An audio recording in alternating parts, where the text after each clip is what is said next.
All right, good morning, everyone. I'm Joshua Hsu, a junior at Grove City College and a research fellow for the Institute for Faith and Freedom. It's my pleasure to introduce our speakers, Dr. Jay Cost and Lenny McAllister. Dr. Jay Cost is the Gerald Ford Non-Resident Senior Fellow at the American Enterprise Institute, where he focuses on political theory, Congress, and elections. He is also a visiting scholar at Grove City College and a contributing editor to the Washington Examiner.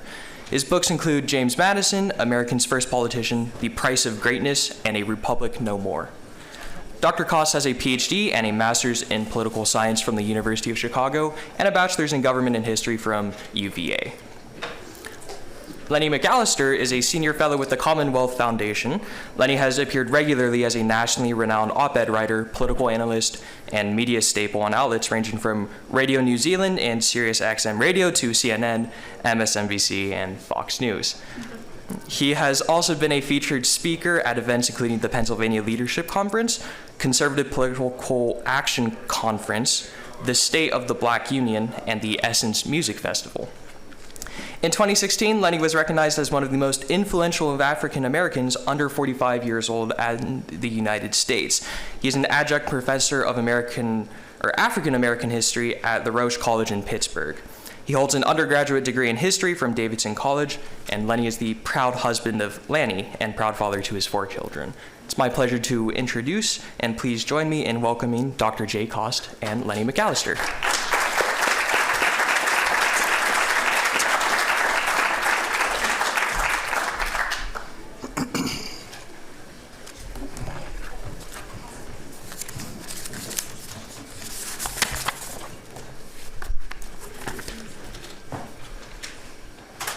Well, thank you very much for that introduction. Thank you for everybody for being here. It's always great to be here at Grove City. Thank you, Paul and Robert, for inviting me to participate this year. Or perhaps I should say indulging me for strong-arming my way into the program. Because I was talking to Robert on the phone back in the winter and he told me about the plan for the conference involving Mr. Smith Goes to Washington, and I said, I have an idea I want to share. And I do, and I've had this for a while. This has been sort of percolating with me for a while, and I've just never really found the right venue for this subject. And a conference surrounding a virtuous outsider who goes to Washington, D.C. is just, I think, perfect for this. So my essential thesis, which I'm going to lay out up front here, is that civic virtue among American political and, frankly, economic elites is sorely lacking, that this has contributed to an ongoing governing crisis in the United States, and that the origin for this lack of virtue rests, at least in part, in the failure of our educational system to train up young leaders with an education rooted in the centrality of virtue to all facets of public life. This critique, mind you, is bipartisan. I do not think it has been or can be fixed from one election to another. And when I speak of our elites, I mean not just those who are elected, but those who are appointed to oversee decisions deeply important to the public interest. And sometimes these individuals are in government, sometimes they're in finance, sometimes they're in the university system, and so on. In 1776, Thomas Paine took pen to paper in the American crisis to warn the people that these are the times that try men's souls. For nearly 200 years, the colonists had peacefully coexisted with their British cousins in the empire, but that time had come to an end. The Americans had suffered, as Thomas Jefferson put it in the Declaration of Independence, a long train of abuses at the hands of George III, whose cruelty and perfidy were, quote, totally unworthy the head of a civilized nation. A sovereign, Jefferson warned, whose character is thus marked by every act which may define a tyrant, is unfit to be the ruler of a free people. Today, we, the American people, do not live under a king. Our country is a republic, at least on paper. The government acts with the consent of the governed because, so the story goes, every 2 years, Americans head to the polls to install new leaders or retain the existing leaders who will rule on their behalf. This is the very hallmark of our system of representative democracy, which is considered today the only legitimate form of government. There is no crisis, there is no tyranny, there is only the lawful rule of the people. But is that all there is to the concept of legitimacy? So long as the government is chosen by the people, it must be valid. History belies that notion. The late Roman Republic was awash in corruption and moral degradation when Julius Caesar declared himself dictator, and the plebeians of Rome celebrated his overthrowing the Republic. Caesar Augustus, his grandnephew, ruled so effectively as emperor that when he died, there was no thought of returning to the old ways. The French Revolution overthrew Louis XVI and for a time replaced him with what was, for the age, a bracingly democratic system that was also shockingly incompetent and downright evil. When Napoleon Bonaparte declared the revolution over in the coup of 18 Brumaire, the people rejoiced. Even in the United States, the delegates to the Constitutional Convention in 1787 executed a kind of bloodless coup against the Articles of Confederation, essentially throwing the old document out instead of reforming it as they had been instructed by Congress to do. Today, they are celebrated as founding fathers, in large part because the old system, despite being democratic, simply did not work. The lesson I take from all this is that government must not merely have the input of the people, it must also have their confidence. The people must believe that their government is doing the basics correctly, that it is securing justice and providing for the common good. A democracy, a republic that fails at these fundamental tasks may have the form of legitimacy, but not necessarily the substance. Our country still follows the rituals of our constitutional republic, yet our government fails again and again and again and again to effectuate our collective will. Indeed, most public initiatives of my adult lifetime, which began in 1997, have ended in either outright failure or mixed to middling to barely successful. Meanwhile, there has been a shocking level of personal corruption exhibited by our leaders, both elected and unelected. The revolving door between government, service, and interest groups has only picked up speed as former public servants cash in on their expertise about our system's Byzantine organization of power, and they are not even embarrassed in having done so. And how many of our public servants are in office today just for the notoriety of it? This is a minor point, but I cannot help but notice the number of public officials who are now podcasting. This is happening on both sides of the aisle and seems to me, although a small point, to be a perfect inversion of the concept of public service. It is using one's elected position to build a permanent and personal brand. And I would ask of these governors and senators, don't you have something better to do? Perhaps the best or most shocking to me degradation of our political elites is the proliferation of public cursing over the last decade. Politicians as a class, now to be clear, they have always cursed like sailors on shore leave.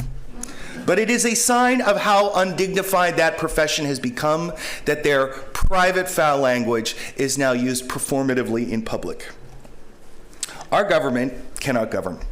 Too many of our leaders are out to enrich themselves at the public expense, focus on their own brands rather than the general welfare, and frequently bring ignominy upon the institutions in which they serve. It is not enough to think about these failures, degradations, and injustices through an institutional lens, although that is certainly part of the story, a major part of the story.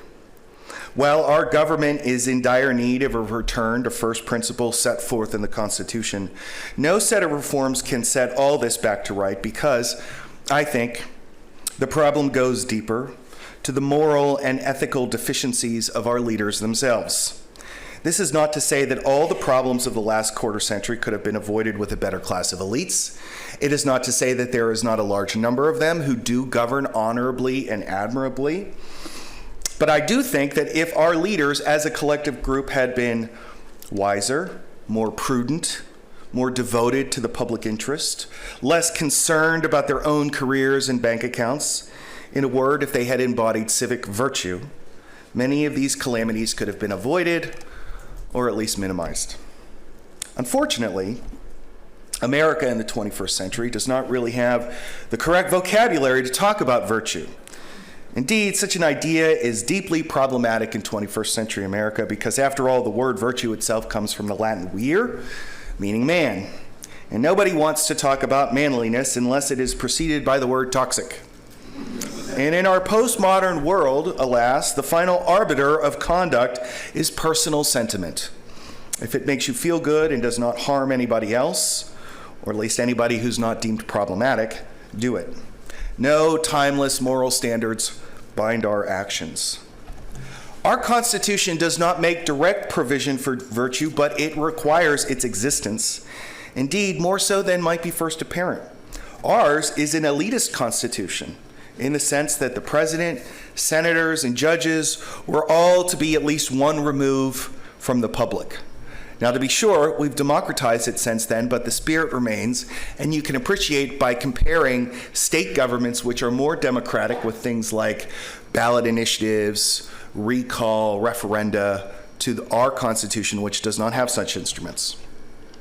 In other words, our elites have an incredible sphere for action, and the framers assumed, or at least hoped, that a natural aristocracy would emerge to serve in these roles. Even James Madison, whose political philosophy ostensibly assumes an absence of virtue, noted and understood its necessity. During the debates at the 1788 ratifying convention, Madison was beset on all sides by opponents of the Constitution, predicting all sorts of doom and gloom due to malfeasance of the officials in the government. To which Madison responded at one point, "Is there no virtue among us? If there be no, we are in a wretched situation. No theoretical checks, no form of government can render us secure." See, virtue demands that our leaders conform their actions to fixed principles of right and wrong, even when nobody is watching. On a personal level, virtue means things like not cheating on one's spouse, or stealing something, or otherwise hurting somebody, even when presented with the opportunity to do so without consequence. On a political level, where our elites operate, civic virtue commands all this and more. It requires moral dispositions, patriotism, love of justice, a willing to sacrifice one's own repose for the good of the community. Civic virtue also requires important intellectual qualities. Leaders must not merely have specialized knowledge or expertise or the proper credentials. They must possess wisdom, and they must possess prudence. Wisdom is having a broad base of knowledge to draw upon. Prudence is the good sense to know how to adapt effectively to changing circumstances that you might not have encountered in the classroom. George Washington is the standard of American civic virtue. He was not always successful in his endeavors, nor was he intellectually on the same level as some of the other founders, but he was wise and he was prudent. He had a well-earned reputation for fairness. He put aside his own comfort for the felicity of his countrymen. When he saw that he could be crowned the new king of America, he demurred. So committed was he to the Republican principles for which he had fought. And above all, he saw that his own path to glory would only come through the triumph of the United States of America. And he was hardly alone in that generation. And indeed, the United States over the generations has produced many such citizens, both men and women. Many of them are famous, but probably many more of them have been forgotten. Virtue such as this is not inborn. It has to be learned and cultivated. Aristotle defined virtue principally as a habit of mind that, when well trained, will effortlessly guide one in the right ways of living. Cicero advocated for the studia humanitatis, or liberal arts, the intellectual pursuits of freeborn citizens that would train them for virtue. In the humanist era in Italy in the 1300s, a new group of intellectuals, Francesco Petrarca foremost among them, reasserted that virtue depended principally upon education. Young people had to be taught not simply what right and wrong were, but they had to be taught to love the good and to hate the bad. Thus was born the intellectual philosophy of human, the study of what it means to be, the intellectual study of humanism, the study of what it means to be human.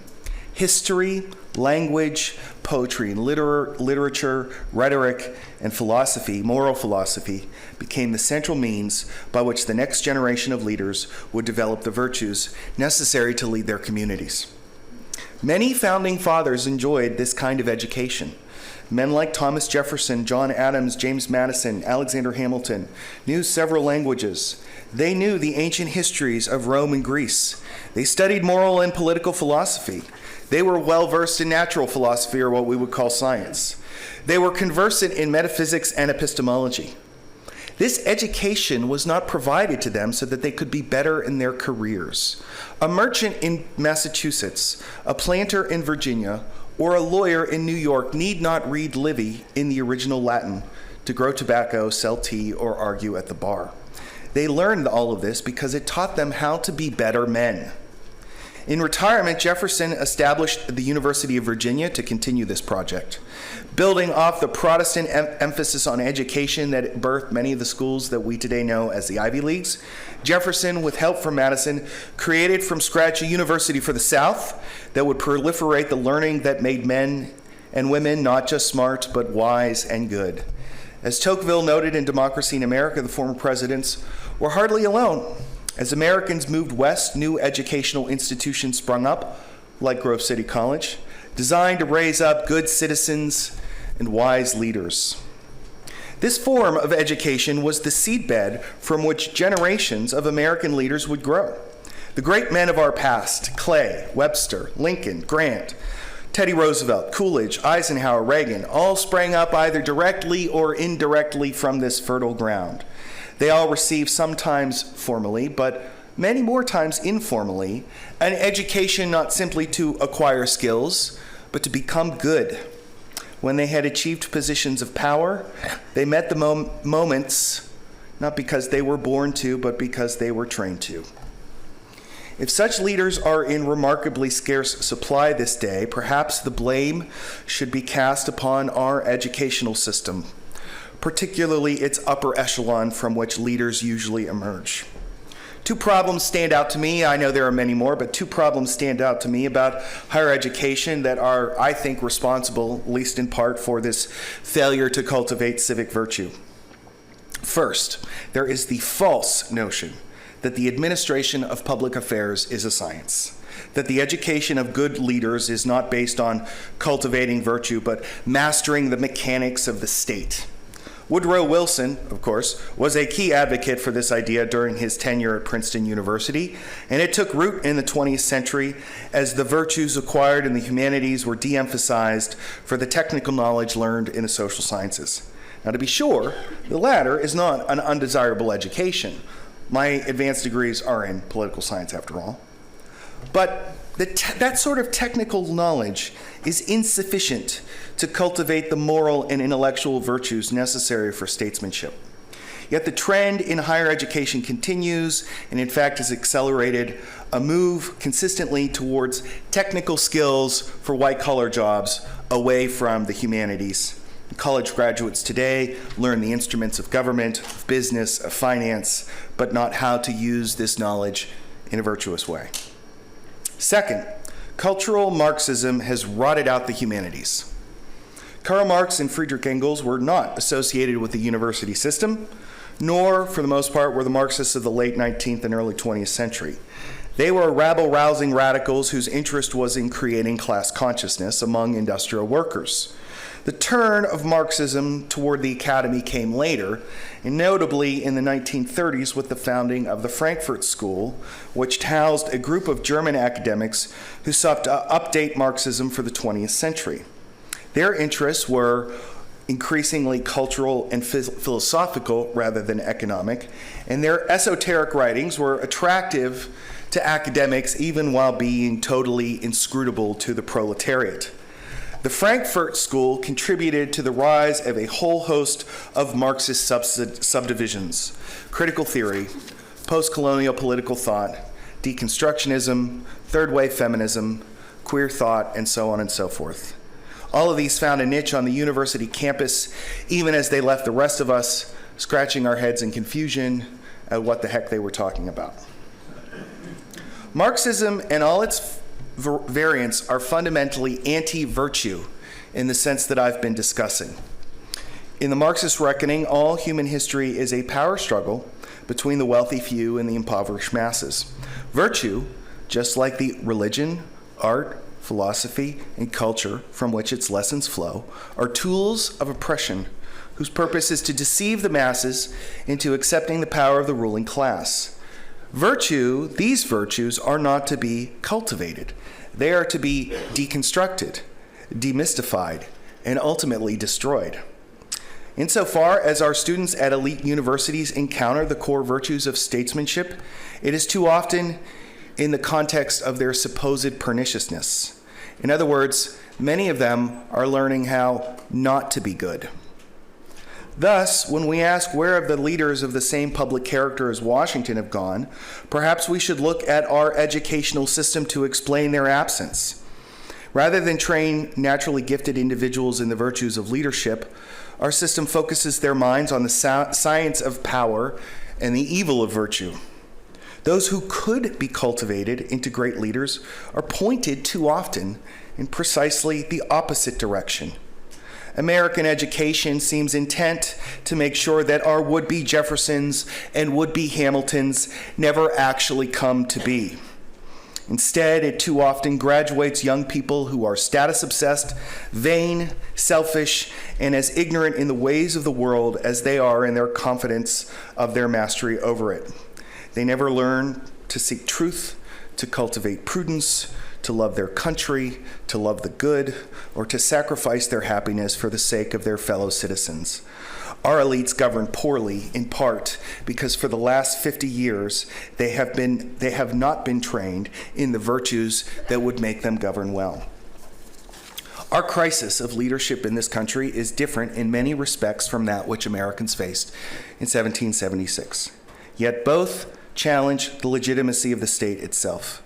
A government is lawful only if it draws its authority from the people, the great defect of British imperialism over the colonists in 1776.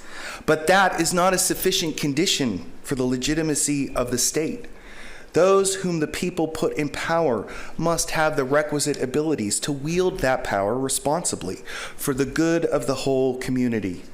A government that fails to do this is a tyranny. Quasi-democratic one, perhaps, but a tyranny nonetheless.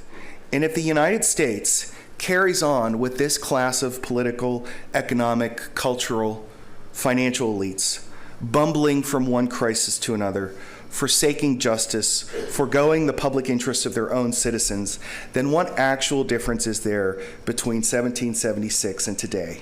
Both peoples tyrannized by an unjust, incompetent, and ultimately wicked government. Thank you.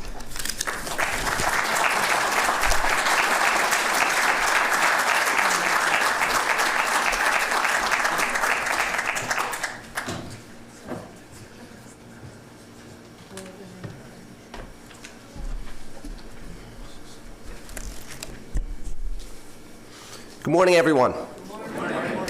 Thank you for coming to Grove City College today, and thank you for all that you do every day to support faith and freedom in the great experiment that America represents.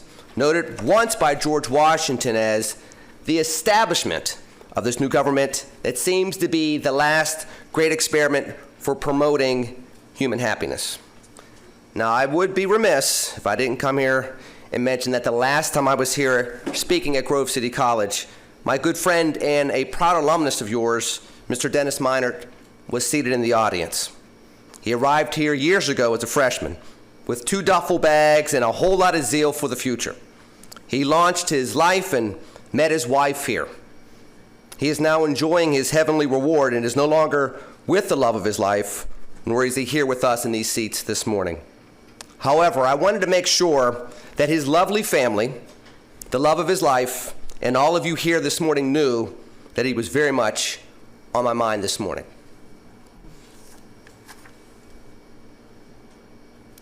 We stand at this conference and in our daily lives to ensure that the unalienable rights given by God and protected by our Constitution, can be enjoyed by all Americans. The pursuit of liberty and the happiness that we pursue in the fullest of one's life, noted in our Declaration of Independence, is a collective walk of faith and action that bridges our founding documents together with gems throughout history that fulfill their words. Faith is nothing but thoughtless hope without Americans putting pen to paper, making dreams into deeds, and moving apprehension into action. Yet action without education isn't very wise. It might be well-intended. It might be energetic. However, action alone is not enough to guide us to be the best of ourselves and reflect the best of our history. Just the same, having rights listed in our founding documents and protected through these documents is not enough either. The ability to enjoy these rights to their fullest comes through quality insight. The development of an insightful mind only comes through quality education. With education comes the ability to understand, defend, enjoy, and enhance liberty. And together, an educated mind and valued liberty, that sparks the essence of American freedom.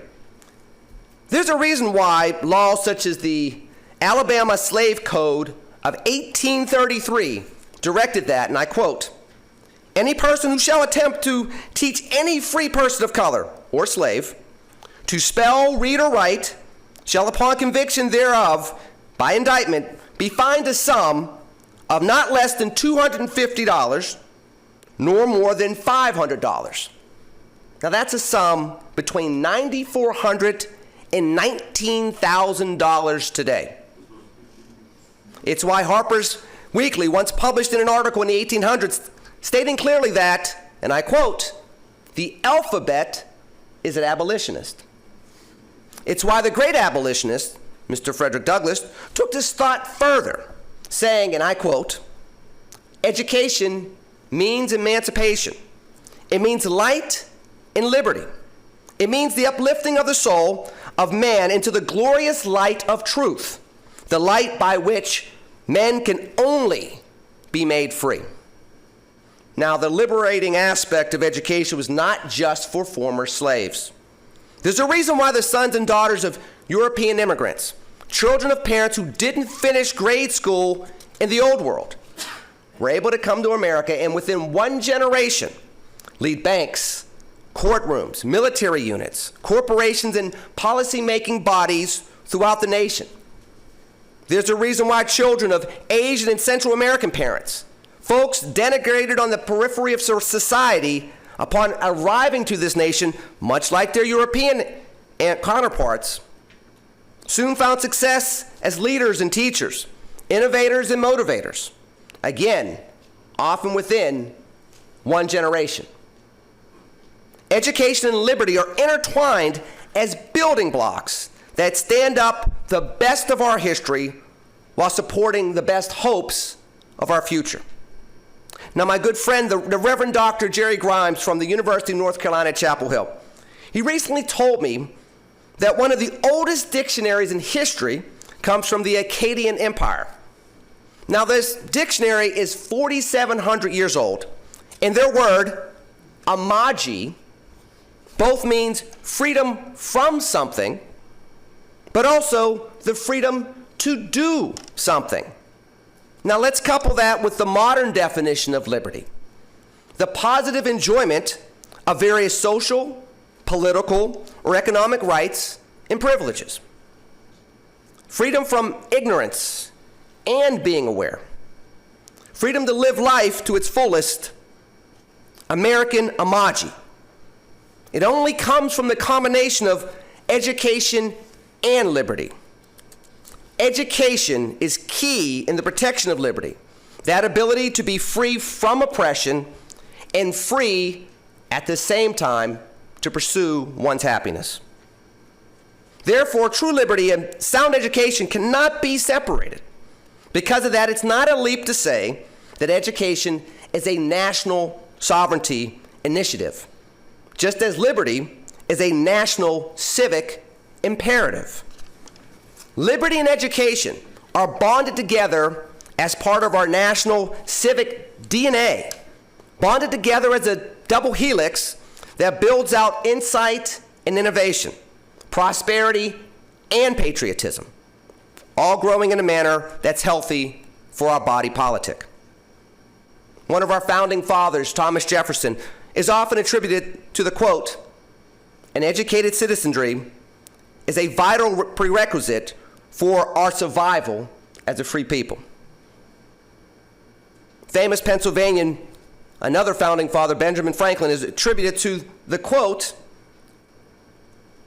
"A nation of well-informed men who have been taught to know and prize the rights which God has given them cannot be enslaved. It is in the region of ignorance that tyranny begins." These sentiments on education discuss both our earliest times in America, but also our modern times in America. See, we can only be a republic if we can keep it as an educated citizenry. Yet just the same, we cannot be the leaders of a global economy without innovation, business efficiency, and industry talent.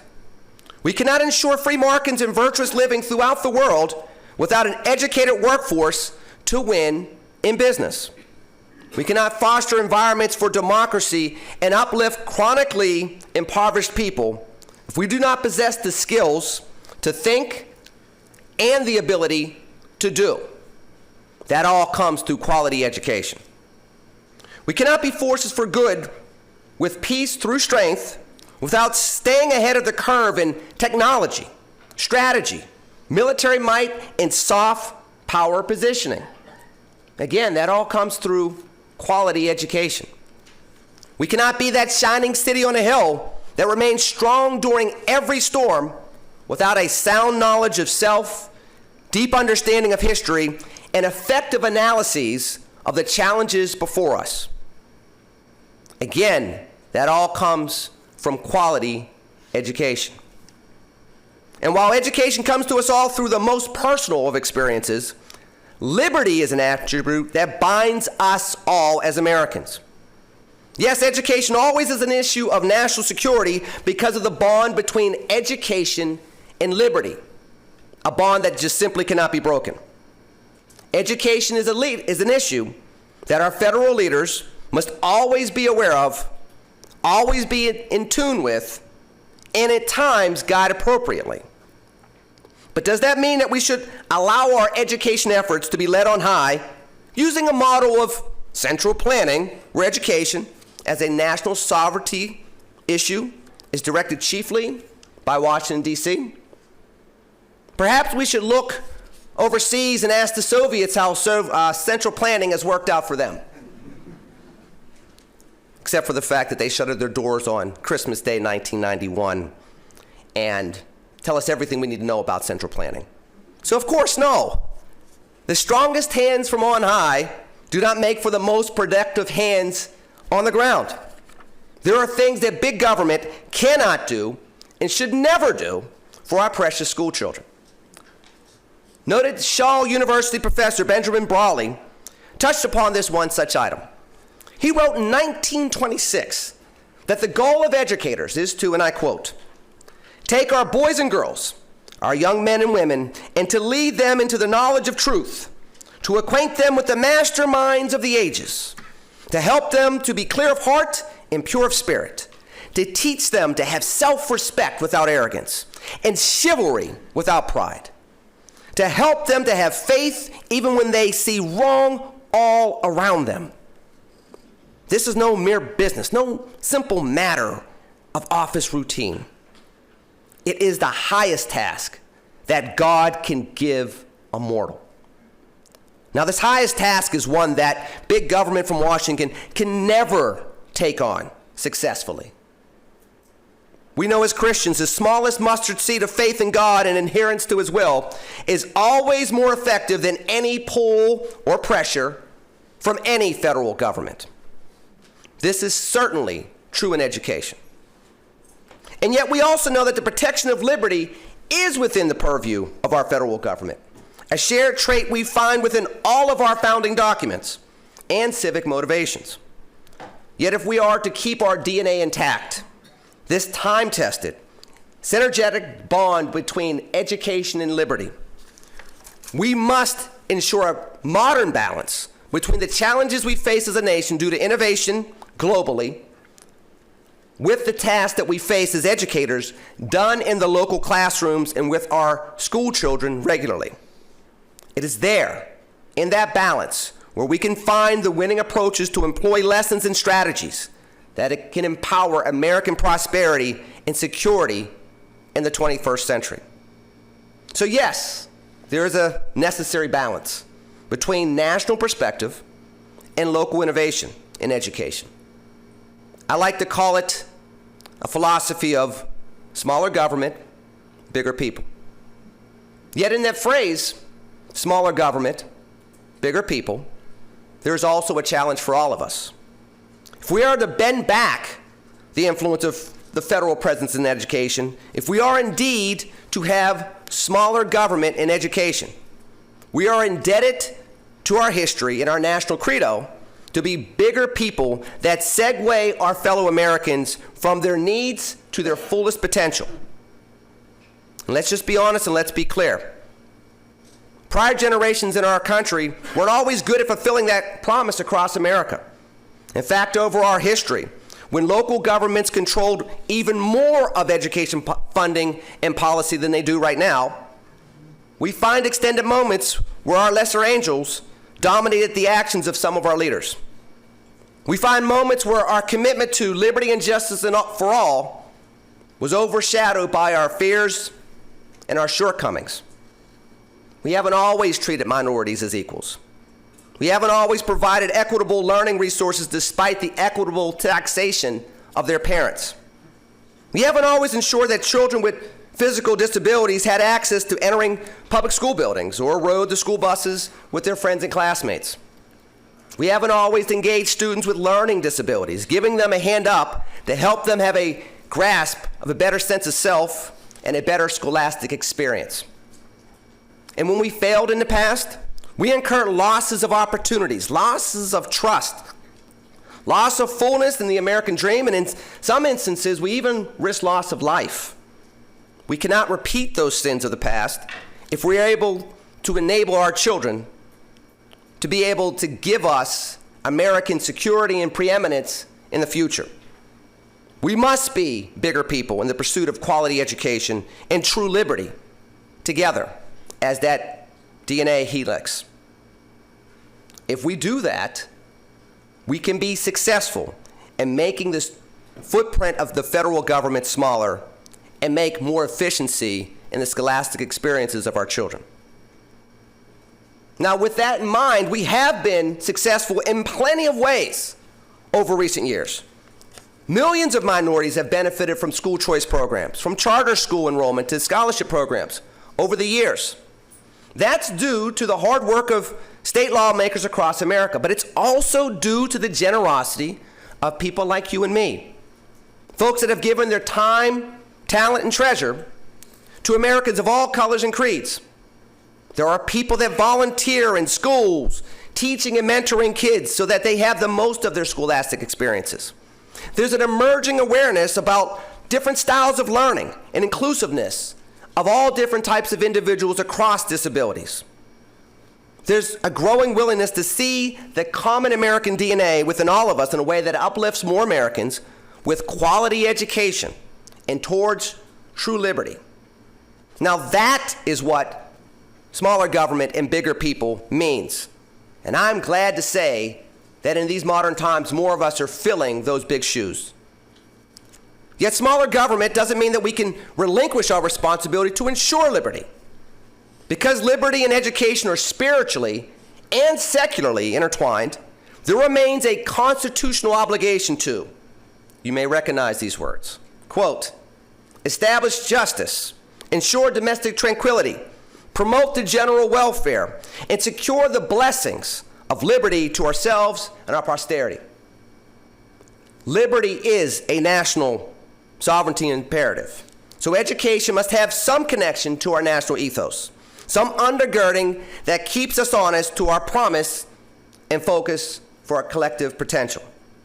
So how do we do that as Americans? Have the balance of individual liberty while at the same time making sure we live up to what it means to be an American?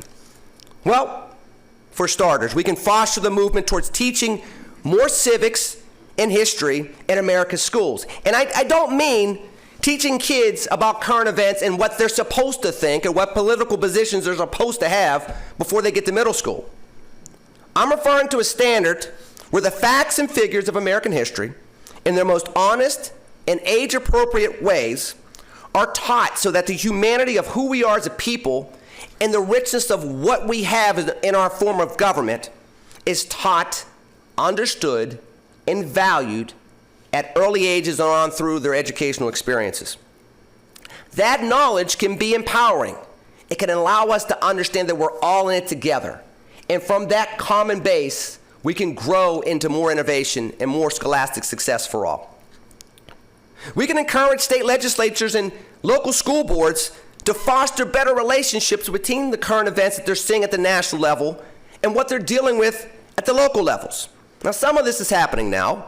Many school districts and institutions of learning are doing things such as STEM programs and advanced courses to try to meet the challenges that we have overseas. Yet we need to do this more. And we need to incent those school leaders to be inventive, to be visionary, and to see what the future looks like, not just for their local communities, but for what we need it to look like as Americans. We need that because our graduates must go on to be successful local business leaders and at the same exact time continue to build out America's global economic dominance. Without American values leading our global markets, we run the risk of a world order that's manipulated by the rising Chinese influence or others that simply devalue liberty. We need those lessons in life being on the global stage, but also rebuilding communities that need it the most. American education, with liberty and innovation at its core, must have some national perspective without national maladroitness. We must incorporate folks that monitor international trends, but we can't enthrone them to be the decision makers exclusively. Together, we need to have folks that both understand the local matters at hand, but also can guide us into a more prosperous future. And if we can do that with liberty and education in mind, certain communities that are experiencing brain drains, from my hometown of Pittsburgh to Pecos, New Mexico, we can reverse the brain drain. We can rebuild those communities, and while at the same exact time, make sure that America is number one, where we have been for almost a full century. Smaller government, bigger people. But that also means in our homes as well. We must foster education with our children in the living rooms and the car rides that we enjoy with our families every day. The truth is, no teacher in a school will ever be more important to children than the adults and their families. We must fill those roles correctly. Learning to value education does not come from within a classroom. Learning to value education comes from within the family. Learning the value of liberty does not come from within a textbook. Learning the value of liberty comes from educated conversations with uncles and aunts, priests and parents, siblings and civic leaders. Great lessons may come during the course of a school day, but the value of those lessons come from how we teach our children to apply those lessons in everyday life. Academic success can determine success in one's life, but academic development and scholastic success can drive a better America for us all. Liberty and education require that balance so that that double helix of education and educated citizenry and liberty can be secure. The truth is, when we look out from beyond our borders, America does not look the same as it did 50, 100, or 150 years ago. But just the same, our enemies and our challenges are unique in this point in time in history as well. Our strengths are stronger, but our vulnerabilities are more exposed. We can, therefore, lean on our past without making the same mistakes from our past. We can be a force for good while also making sure that we're innovative and creative at the local levels. Because the truth of the matter is, our enemies outside of our borders, they don't care if we're Pennsylvanians or New Yorkers or Californians. All they care about is that we're Americans. Economically, academically, and technologically, they simply just want to beat the Americans. Therefore, our response in education can never overlook that in these modern times. Local education agencies should be leading education, but with a coalescing goal serving our North Star as Americans. The heavy hand of bureaucracy can't rule the day, but it can be a guiding hand for liberty moving forward. Smaller government, bigger people. You know, there was a slogan that once said, and this probably ages all of us in this room, a mind is a terrible thing to waste. Yet so too is the opportunity to ignore our civic DNA as a people. One where educated minds and spirits on fire for liberty make us beacons of hope for millions, even still throughout the world. We must never forget this common DNA as it connects us from community to community, and it makes us the greatest country that this world has ever known. We get that with smaller government, bigger people, the combination of education and liberty, because combined, they work to uplift us all. That is part of our modern calling in education. Thank you very much for your attention. God bless you all.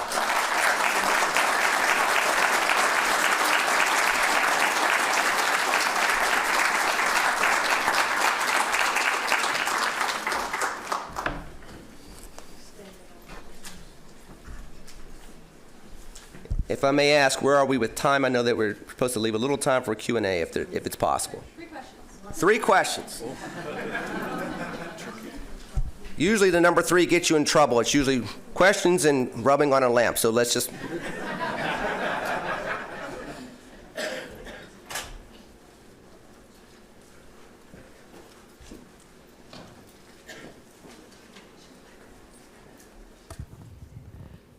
I have a question for you, Jay.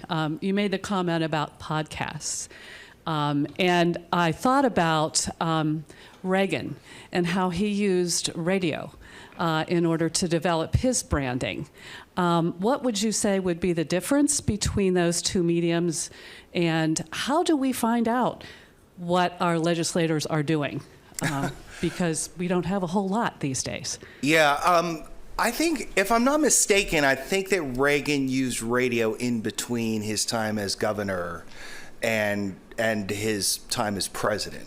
Right? So I'm not really necessarily opposed to public communication. I guess my feeling is that, you know, I don't want to name names, but I have a couple people in mind who are doing podcasts, and they really just seem like vanity. Is what it seems like. In terms of understanding what our Congress is up to, that is a very difficult question. Our legislature is impossibly complicated, and I would wager that many members of Congress themselves don't understand what they're actually voting on or what the procedures actually are. I think that is an institutional problem with the legislature, and I wish I could point you in a direction like read this, because it'll help. I mean, AEI, the American Enterprise Institute, has been working on this. We have a website, understandingcongress.org. I would point you there. You know, I would say Brookings has people who are trying to demystify Congress as well, I would say.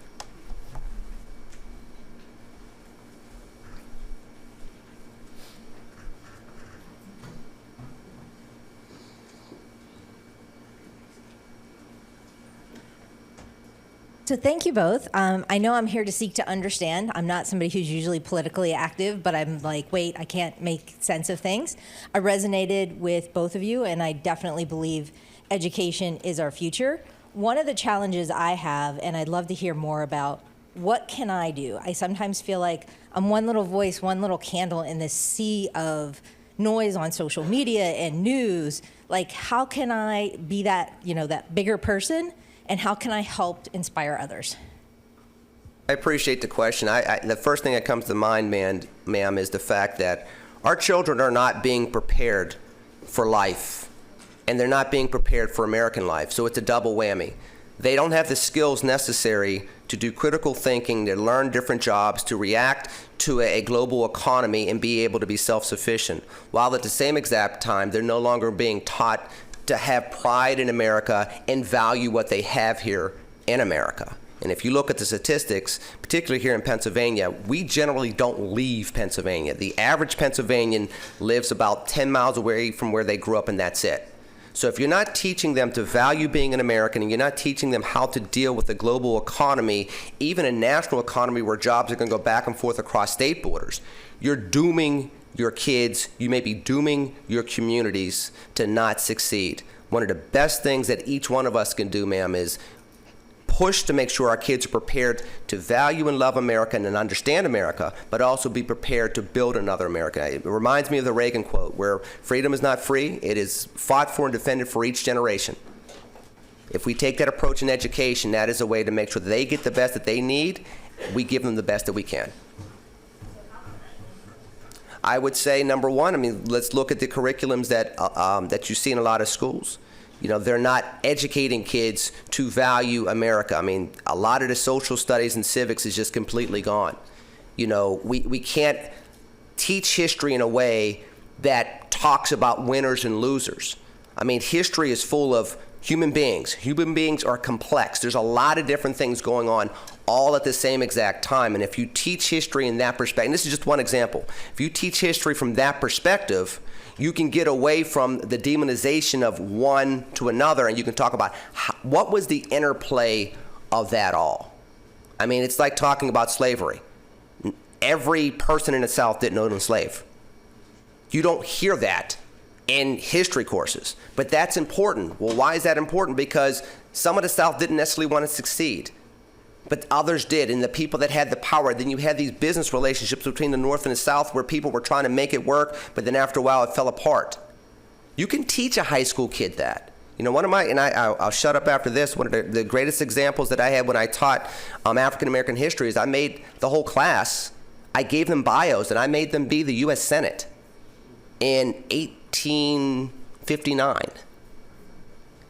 And I made them be people, and then told them to work out an issue. And they saw how complex and how hard it was. I made them be Congress in 1820 at one point in time around the Missouri Compromise, and then the other exercise was the U.S. Senate at 1859. If you don't teach our children the complexities of history, they're going to distill it down to the lowest common denominator. They may misinterpret it, and as a result, they're not educated. Just one example. I'll just add to that real quick. I think one of the great hidden gems of our American system of government is that while our federal system is really sort of immune from citizen participation, the state and local levels are not. Our state and local governments are shockingly democratic, and very few people participate in that. So it could be something as simple as going to a school board meeting and asking tough questions. And what's amazing about that too is that the people at the meeting will listen, and there's not going to be that many people who show up because Americans just, we were gifted all of these institutions of civic participation on the local level, and we just sort of let them lay dormant, but they're there.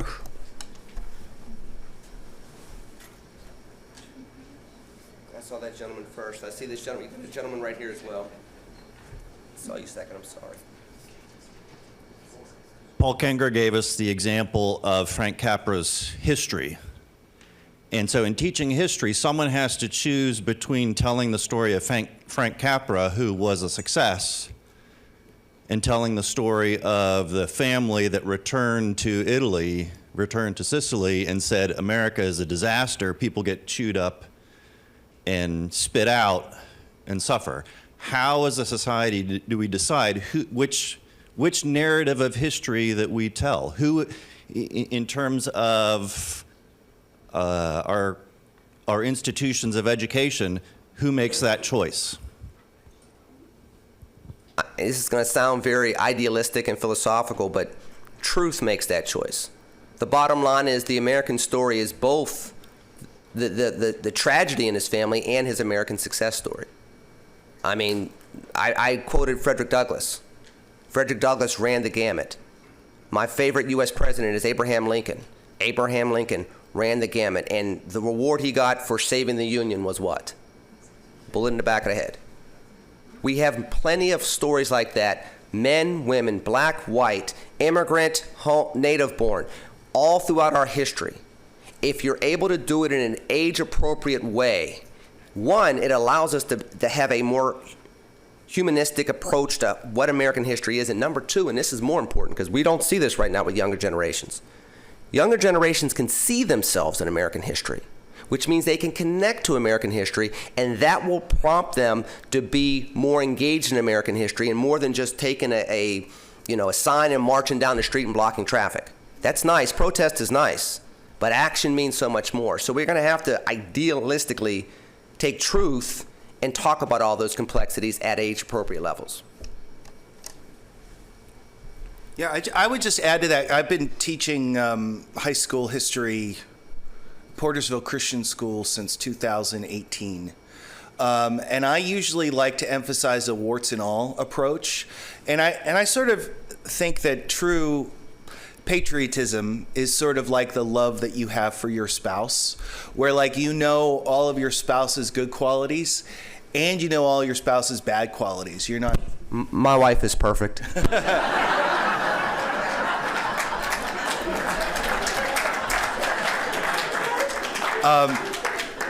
So like for instance, we were doing the Mexican-American War. And I was very critical to my students about the Mexican-American War. And I pointed out that Lincoln opposed it, that Grant was embarrassed to have served. And I think that developing a full understanding, a warts and all understanding, is really what is necessary. I think one of the problems with education nowadays is that it's just the warts as opposed to the warts and all, I would say. Well, we got back on track. That Kengor guy liked to talk and kept going. Got us off track. But we're on track now, so we're going to come back at 11 o'clock and start the next section. But please help me thank Jay and Lenny for their talks.